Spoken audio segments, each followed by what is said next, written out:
Hello, kitty. That's right. World of Warships now has a steel submarine in-game, the Tier 10 USS Gato. And actually, her name is not in reference to cats, as in cute kittens, but a family of fish known as cat sharks. I'll showcase some of its key specifications, the pros and cons of Gato in World of Warships, some gameplay, and share with you some of the history of the real USS Gato and her sister ships. By the end of the video, you'll be better equipped to decide if buying USS Gato is worth your hard-earned steel. Ignition sequence start. 6, 5, 4, 3, 2, 1, 0. All engine running. Quick ethics disclaimer. I'm a World of Warships community contributor, or CC. I am not an employee of Wargaming or paid any monetary compensation whatsoever. The ship and captain used in this video were on loan for testing and early creator access to create this video.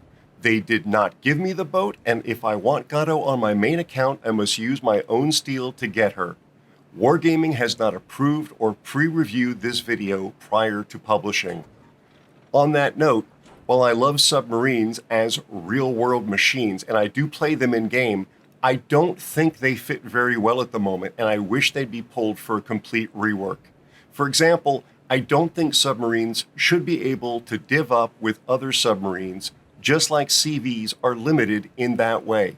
A CV cannot div up with another CV.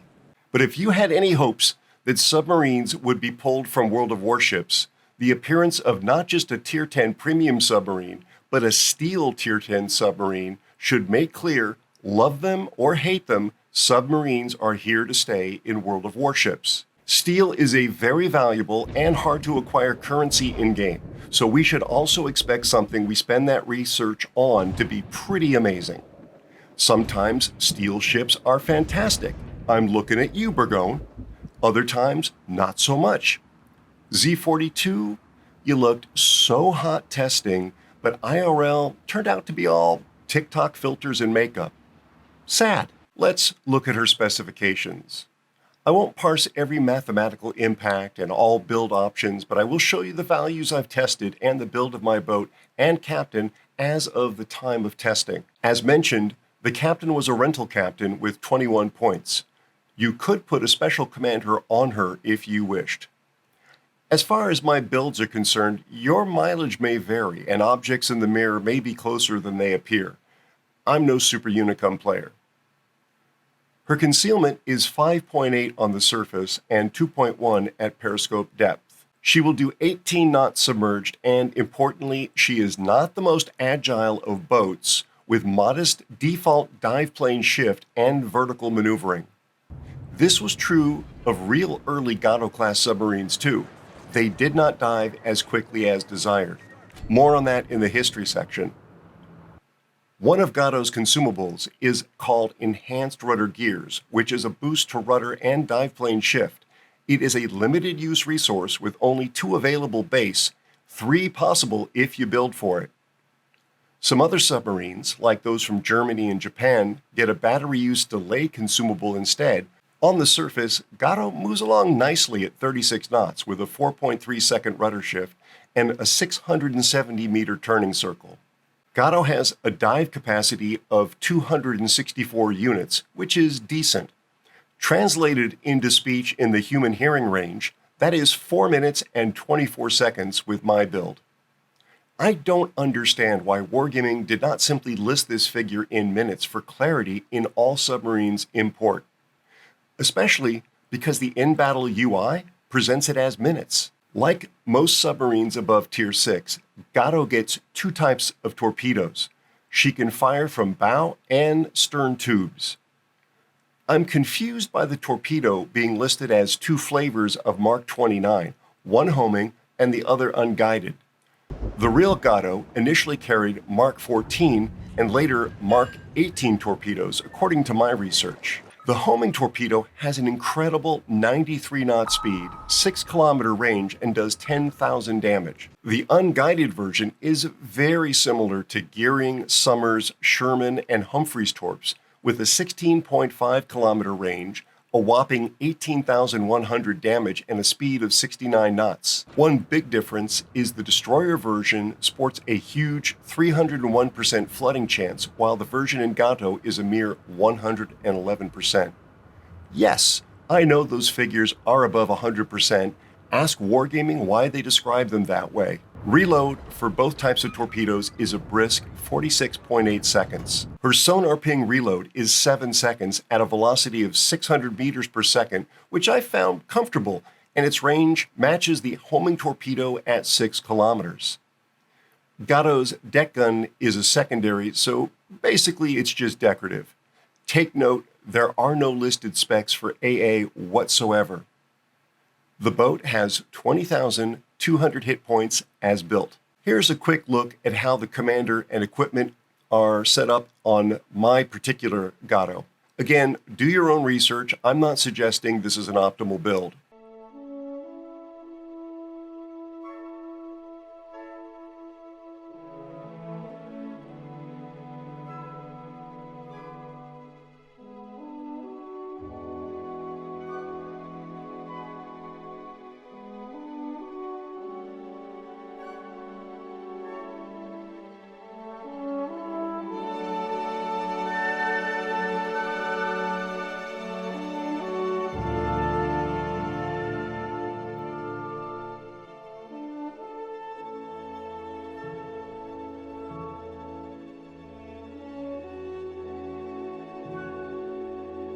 As a premium, Gato comes with a pretty cool permanent camo, in my opinion. What do you think? An important characteristic to pay attention to on any submarine is the so-called submarine surveillance. Sometimes you will hear it called subradar. This consumable detects enemy submarines only when both you and the enemy submarine are submerged. It is not available at the start of battle. Some types of submarines load this consumable at a different speed. In other words, it's available sooner. Clearly, having it ready first gives a submarine an advantage during the initial moments of a match. Gato's takes 330 seconds to be prepared.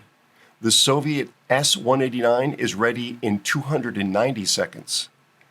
The range on Gato is among the shortest at 6 kilometers. Both the Tier 8 Soviet S-189 and German Tier 10 U-2501 have 9-kilometer range.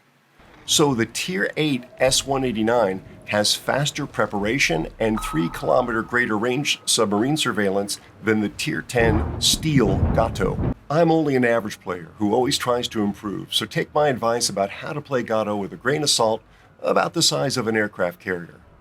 I play mostly destroyers and battleships, so my perspective will be colored by that, I suspect. With her fast-loading, long-range, and high-damage unguided torps, you can zone out enemy teams at the start of a match in ways unimaginable in gearing or shimakaze. Spamming them is not just possible, it makes sense. Keep in mind, unlike the guided torps, they cannot be fired when you go below periscope depth. On the other hand, while slower than your guided torps, they can be fired and deal massive damage at periscope depth. Probably the highest impact move in the early game is neutralizing the enemy team's submarine. That is very tricky with the preparation time of Gato's submarine surveillance and its shorter effective range. Pay attention to your enemy. If they are Soviet or German, they outrange you. The Soviets also load faster. Don't get caught underwater when and where they'd have the advantage. Instead, be patient with your positioning and move in once you can, at the very least, counter with your own submarine surveillance. Try to coordinate with your teammates, even if you are playing solo. Most surface ship players love to catch a sub nearby and blow it to pieces. You'll typically be using your guided torps against submerged subs and pinging, so be aware that gives away your position to their allies. Practice using your sonar to ping enemy subs. It is not as easy as it may seem, especially when your depth is different than the maneuvering enemy submarine. I find Gato sonar pings among the most comfortable to use, but I still miss some. Later in game, Gato can play more like a smoke destroyer. Don't forget to spot for your teammates and avoid unnecessary pings. Use your unguided torps when possible and keep an eye on your battery status. Just like with destroyer play, a submarine alive is worth more at late game than an early glorious death at the start. Contribute, spot, zone out with torps, help contest caps, but stay alive. Perhaps the strangest aspect of Gato coming to the game as a steel ship is where the Gato class fits into the real-world history of U.S. submarines. I'm sure there are other examples in the game, but it seems odd to me that Gato is a very high-cost premium, yet her class of ship is actually an older, less sophisticated design than the free-to-play Tier 10 tech tree Balao. Gato was a fleet submarine built from 1940 through 1944. Balao improved on Gato by using better materials to achieve a greater depth capability and were built from 1942 through 1946. Yes, the classes were in production at the same time, from 1942 through 1944. As I mentioned at the start of the video, despite gato meaning cat in Spanish, the reference is actually to a species of fish generally referred to as cat sharks, but confusingly sometimes have been called dogfish. Unsurprisingly, as anyone who hates submarines and World of Warships will tell you, cat sharks are bottom feeders. Gato-class boats had incredible range at 11,000 nautical miles and the ability to dive to 300 feet. Initially slow to submerge, between changes to ballast tanks and venting, along with procedures, by mid-war, Gato's ability to escape danger underwater improved considerably. The class featured other systems early submariners could only dream of, like air conditioning, water makers to produce fresh water, and refrigerated food storage. While the crews serving in the Pacific must have appreciated the AC, the real justification for this luxury was the way air conditioning dehumidified the air when submerged, keeping condensation to a minimum along with the problems it can cause to the boat's electronics. A total of 77 Gato-class submarines were built. Not to give wargaming any ideas, but Gatos even had surface and air search radars. Some highlights of the wartime service of the Gato class include Albacore sinking the Japanese aircraft carrier Tahao, I think that's how it's pronounced, Tahao? Correct me in the comments. Kavala sinking the carrier Shikaku, and Finback pulling Lieutenant J.G. George H.W. Bush, a future president of the United States, from the water after he was forced to ditch his TBM Avenger. Flying Fish had an interesting post-war career serving in part as a test platform, including wearing the world's ugliest water donut around her conning tower to carry Prince Eugen's captured sonar underwater. There are 6 surviving Gato-class boats on display as museum ships in the USA: Kavala, Cobia, Cod, Croker, Drum, and Silversides. A Tier 10 steel submarine is clearly a sign that there will be much more submarine content coming in World of Warships. It is reasonable to expect Tier 11 or supership submarines with F or funny button gimmicks. If past is precedent, wargaming may introduce equipment or mechanics to subs like surface radar, mine laying, burst fire, and unique upgrades. Or, God help us, hybrids that launch attack planes. And let's just settle the shotgunning thing once and for all. It is real. Gato can do it. Any submarine can do it. And when it is done to you, it is frustrating as hell. I know, it has been done to me even while I was playing a destroyer. Before anyone in the comments claims otherwise, it is even suggested in the official wiki. On the page of the official wiki for the U-2501, it says, quote, "Players should use her speed and concealment to gain advantageous positions to either utilize her homing torpedoes from range or close the distance and shotgun targets." Close quote. For a destroyer to pull off a similar move, it typically must launch a surprise attack moving out of or from behind concealing land of some kind. That makes them truly rare, and by reading the map, surface ship players can and should expect such attacks and plan accordingly. With subs, it is in their DNA to shotgun from anywhere on the map. This is one reason they frustrate so much of the player base. CVs can also safely strike from anywhere on the map without risking their ship, but that is a whole other can of worms outside the scope of this video. So, back to Gato. As far as the boat's model is concerned, it benefits from the good work the art department typically delivers. I do have some gripes about the lack of animation of the boat's bow planes. They don't move. However, if you happen to be underwater, on the plus side, when the torpedoes reload, on a per-tube basis, the doors open. There is also animation of the torps launching, as one would expect. I can't tell you if Gato is worth her asking price in steel. That will depend on how much you enjoy playing submarines and collecting ships, or a boat in this case, that are based on real vessels.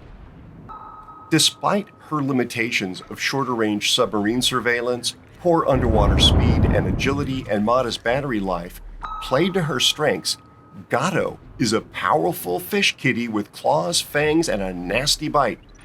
A kinda cool shark's mouth perma camo too. If you want her, Gato will be available on patch day for WoW's Update 12.4 for 28,000 steel. Please let me know your thoughts in the comments. What do you think of Gato, or of subs in World of Warships? Please hit that like button up or down to let me know what you thought of the video. Don't make it an expression of what you think of submarines, please. I'd really appreciate it if you'd click the subscribe button with notifications on too, so you don't miss new videos. It will really help me grow this channel. This video is made possible thanks to the support of viewers just like you. As I post this, my channel is not monetized. So if you enjoyed it, please consider buying me dinner or just a cup of coffee by joining my squadron at aerospacenews.com/squad. It's sort of like my own in-house Patreon, and squadron members enjoy nearly all the benefits of being a Twitch subscriber. Thanks. Don't forget, you can catch me stream at twitch.tv/aerospacenews. Oh, and please check out this other video. You might enjoy it too. Stay safe, and thanks for watching.